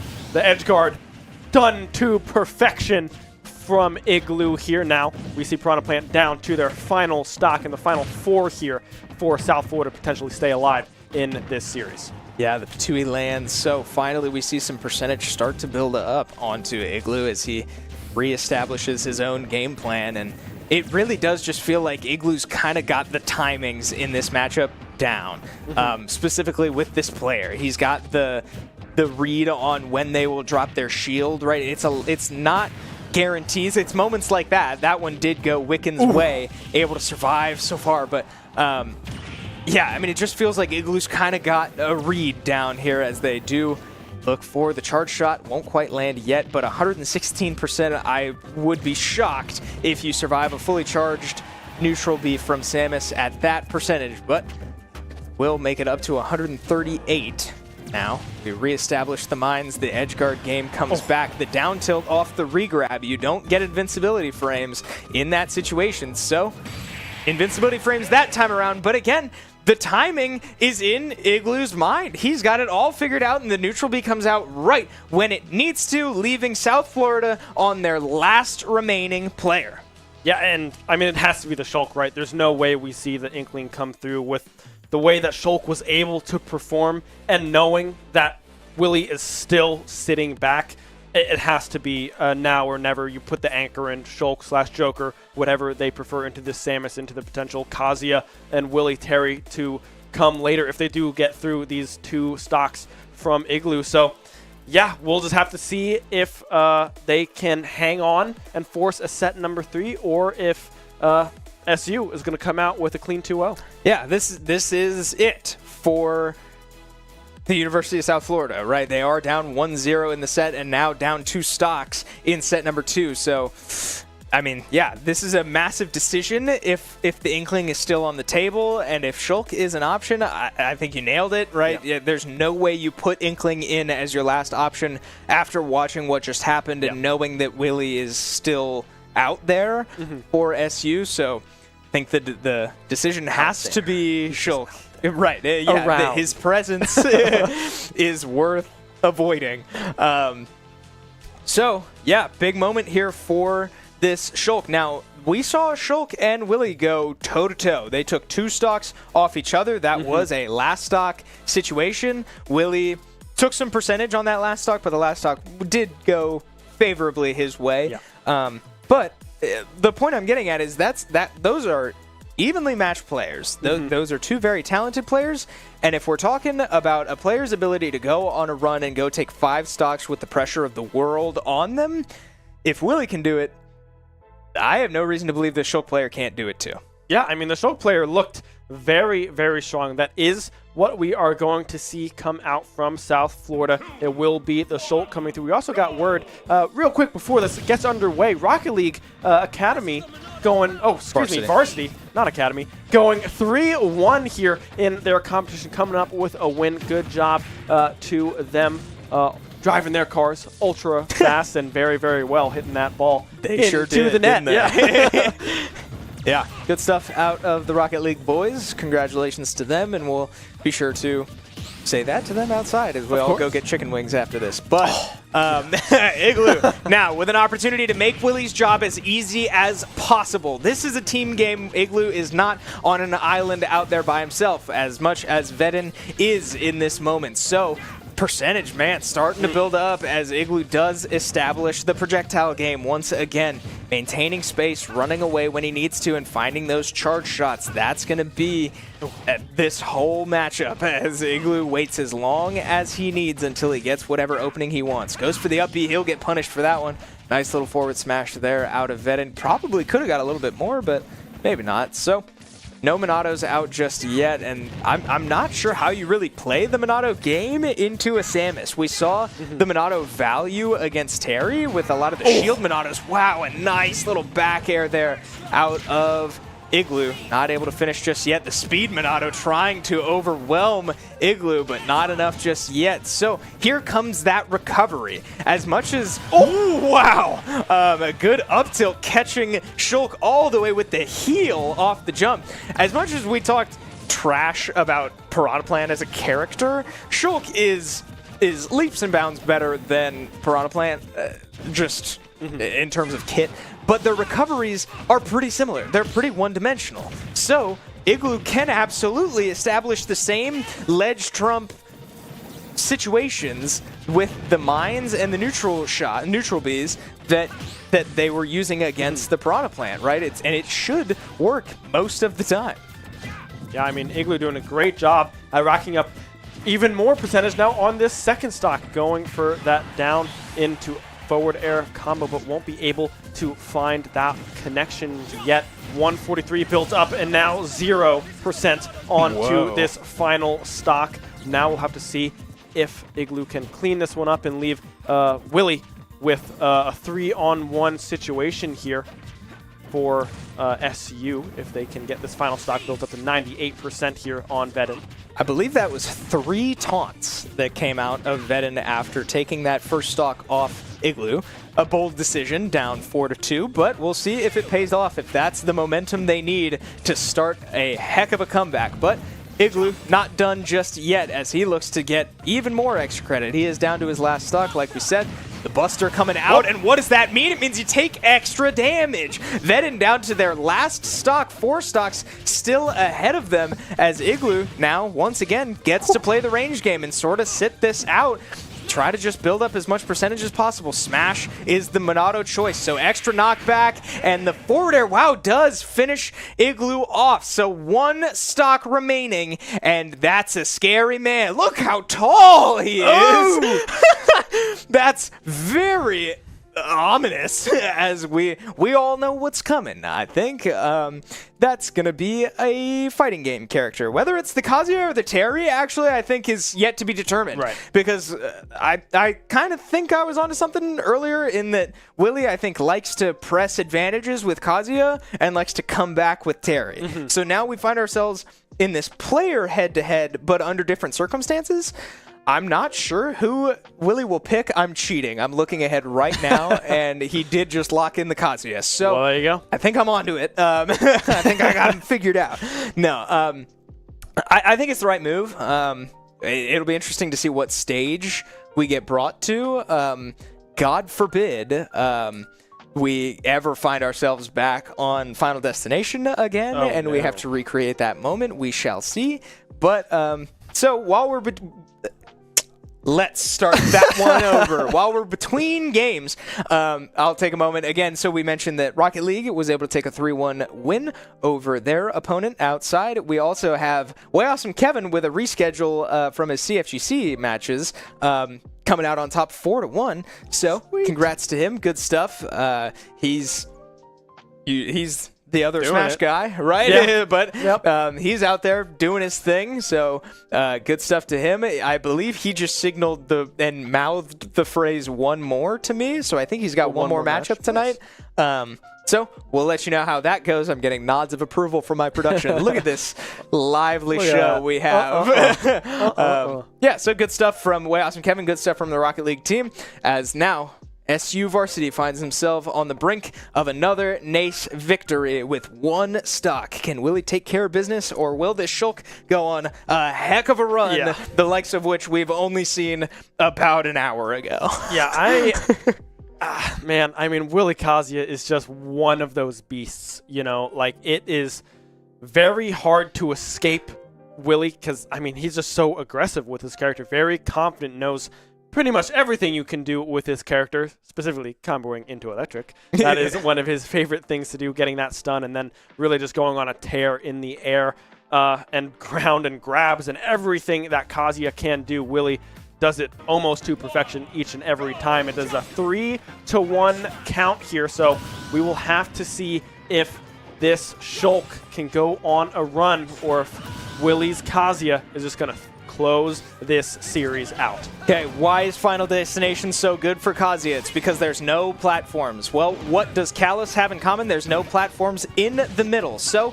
if Willie finds a grab in about this part of the map, that's where things get scary. Now, something to keep in mind is that Shulk does have that shield Monado. So that might be able to save him from some of these crazy Kazuya combos that we've become so used to. But, man, Buster making sure that Shulk takes plenty of damage from that one. Now we see the matchup preference when it's up to Willie, when he doesn't have to choose his character before the Vedin, or before Vedin does, he opts for the Kazuya. So we see he could not feel more comfortable, and so far the damage seems to agree with that. 3 stocks for Willie to work with, and he's going to buy as much time off stage as he can, finding all that value. And now the kill button is online. You have to think that this would certainly kill. He's crouch dashing. He wants it. He's trying to get in. The shield Monado comes out. I think, wow, I think Vedin knows what's coming. He does find the counter and is able to strike from the back. So, man, buying some time. Willie unable to finish it just yet, but the kill button's still online, but not for long. Smash, Monado, and the forward air from center stage does finish the job. Willie still 2 stocks remaining, and 100% another taunt out of Vedin as they try to build whatever momentum, whatever mental game they can muster, but 2 stocks still. I mean, I'm going to keep saying it because that's the name of the game. We've got 2 whole stocks to work with for Willie, and 100% is certainly not where you'd like to be if you're Shulk into Kazuya. A non-kill button slam into the platform, gets caught waiting just a little too long. Vedin goes down. South Florida unable to find their way back into the series, and SU finds a much-needed win in this NACE group. Yeah, and what a win it was, right? I mean, everyone coming up, frankly, huge, right? I mean, absolutely. AJ coming back in this second set, able to bring 2 stocks off of that Brawler, setting up Igloo on this Samus, and Kip as well, taking care of the Robin earlier in that set. And then in the first set, the heroics coming through from Willie as well, taking 7 in a row, running the gauntlet on the Terry. And yeah, I mean, props to everyone on the SU squad because they showed up and they did exactly what they had to do. Absolutely. We knew it would be a good one. We knew these teams were very, very talented both ways, and both sets going down to the wire. Yeah. As we expected, both teams had flashes of brilliance, but both teams able to just find their way in the end. What do good teams do? They find ways to win, and SU was able to find a way to win, and they jump back up to 2-1 in a very loaded NACE group. Yeah, and I don't want to discount what South Florida was able to do as well, right? Absolutely. Those players were playing out of their mind as well. The Robin having a great first set, running into just a little bit of trouble against the Pac-Man to open up set number 2. Shulk as well. I mean, barely losing out to the Terry matchup in that first set. 1 stock to 1 stock coming up here as well. Having to, I believe, take care of the Samus, losing 2 stocks. Yeah, taking care of the Samus, losing the 2 stocks, unfortunately, in that exchange, setting up Willie with a very comfortable matchup with the Kazuya. But yeah, everyone on the side, the Thrupper as well. Man. The up B coming through from that knee brawler. The Thrupper. Doing so much work for South Florida as well. Inkling as well, looking good but struggling at the same time against that Willie Terry as well. Just a tough matchup for that player. Yeah, absolutely. And again, we talk about how talented both of these rosters are. That was the first set we've seen South Florida drop all season long. They've been on a heck of a run. That's an incredibly talented team, and they will go on to do great things. But SU able to, again, just find a way to win and dig deep and get it done. So with that, we can sit up here and talk about it as much as we want, but I do believe we have Kevin outside standing ready with Willie, one of the stars of the game. We're going to throw it out to them and see how the players are feeling. Alrighty, thank you so much, Chris and Ben. I am joined by Willie after an amazing series all across the board. I gotta ask, how are you feeling right now? I'm feeling really great, and I feel very proud of my team. I think ultimately a lot of this goes to them more than it does to me, and I'm very proud of what we did tonight.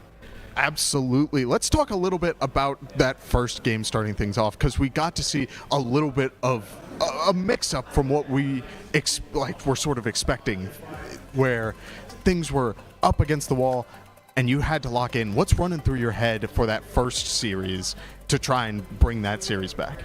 I feel like ultimately it's sort of been my position as like the anchor of the team. It's sort of been my job, I guess, to try and get used to that sort of mindset where it feels like I'm up against like impossible odds and sort of have to lock things down or close out the last few things, whatever it is. High pressure scenarios like that, they're obviously a lot of fun to play, a lot of fun to watch, I hope. But it's like, I don't know, it's very different, definitely, especially when you have some games where it feels like some of my earlier teammates will sweep through the rest of the team and I don't get to play very much. So sometimes I guess it can be a little bit jarring to see me do these things, but I guess it feels really good to remind myself that I'm still able to hold up my end for them. Yeah, great stuff. Moving on to Series 2, we got to see a little bit more of what Shenandoah was capable of going into that series, and we saw some great gameplay from like AJ's neutral was immaculate. We saw the Samus come out and really perform. Was the team getting into it? Like, was the mental starting to come back into favor? Like, what was the change? I honestly would like to think that a lot of what happened Series 2 was a result of the momentum that we were able to build from that Series 1 win. I feel like with that on your side, if you are like a team of any skill caliber, and you're just able to feel like you're able to win, and you have the momentum, you have the people cheering you on regardless of how good you guys actually are, something just unlocks and you get to unlock this sort of magical level of gameplay that doesn't feel real or like possible, but it just sort of happens. I'd like to think that's what happened tonight, but ultimately what probably happened is my teammates locked in and they did exceptionally well. Hey, great stuff here from Willie. Thank you so much for this interview. I think we're going to pass it back over to Chris and Ben to close things out. So guys, take it away. Willie, I can absolutely assure you that those high-pressure situations are a lot of fun to watch, especially for us back here. And all of you watching at home, I'm sure, I can only hope, had as much fun as we did today. But it's good to hear that from the team, right? A lot of confidence there. That's a big win for them, and they certainly delivered today. Yeah, a massive win. And, yeah, that is really fun to play that, or watch, rather, that come from behind. I mean, I'm back here, hands on knees, baseball dadding. We back were. here, I was live, just glued to the TV. I mean, it is so much fun to see this team play, and at the caliber that they do. I mean, I have a joy every single time. Absolutely. That's an incredible team, and it's an honor for us to just talk about them every week as they continue on what is hopefully another great journey to more accolades in the future. But with all that behind us, a 2-0 win in the books for Shenandoah. That will do it for us. We appreciate you watching along with us. We certainly had a lot of fun. We hope you did as well.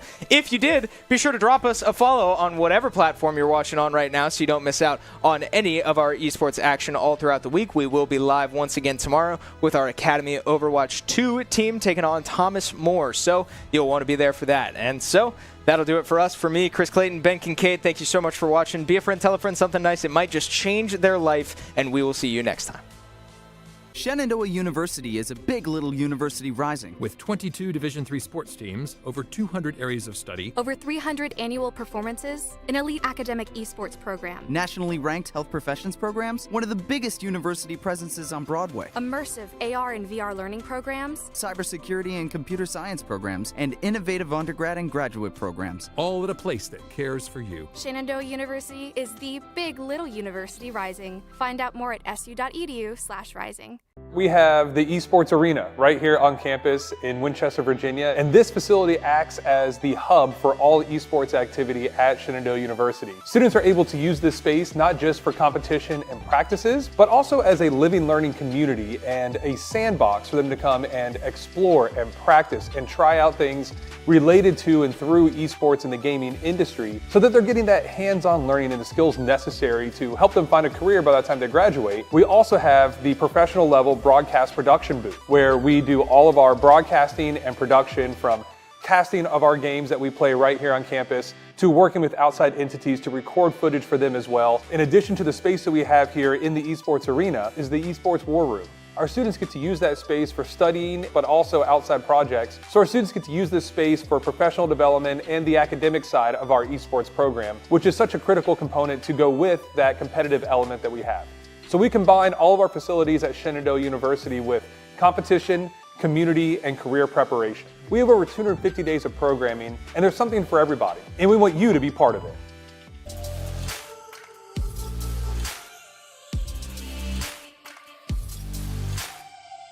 % win rate for South Florida. They qualified for their playoffs last year as well. A very, very strong team all around, and it should make for a very, very exciting matchup against the SU boys.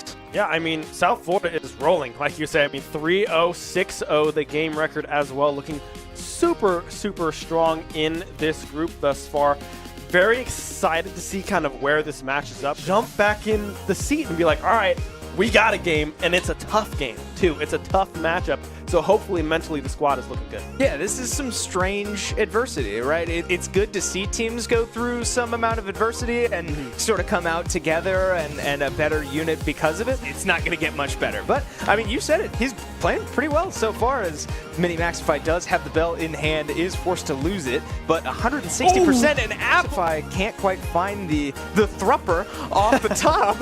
So Kip, going for a grab. That grab is so slow and easy to punish. The up smash. Build up on this second stop. Kip finding themselves in a very favorable position here thus far. Bell in hand. Won't be able to connect the up smash, just missing. But instead, this first matchup here, Minimax trying to play as safe as possible, not giving up this stock. The grab will go. There is the thrupper, and there is the kill. That key coming out. A good parry coming through, or I guess a shield, rather, from Mini-Max there. The apple tossed down as well. But, yeah, Kip struggling to... Well, never mind. The apple will connect. I can only assume that was the kill. Yes, it is, as we go into the Roman camp. Kip able to preserve one stock for SU. Okay. You know, it's the bell, right? It's weird angles. It's the Galaga. So just weird playstyle here out of Kip, but it's a necessary one as he now does catch a Reflector that we were talking about, able to send back some of these projectiles that this Robin can put out. Yeah, I mean, that's going to be the biggest thing to keep an eye out for as, wow, he does get caught with stock too. AJ was at like 80% or something when he died there, so tough break, but AJ absolutely still in it. And then Robin, another character that has a pretty decent, a nice up.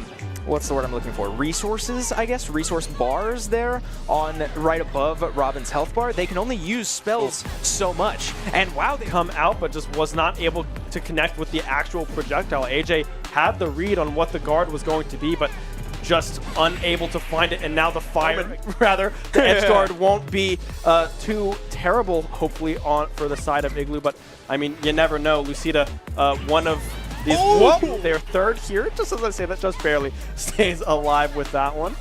Yeah, able to avoid the projectiles as well. Now up to a very high percentage and does. Yeah, I mean, a very close stock percentage here. I mean, Lucida is hanging on by a thread, 101 built up, and then 101, 15, 16. Oh, that kill off the edge will go for the neutral.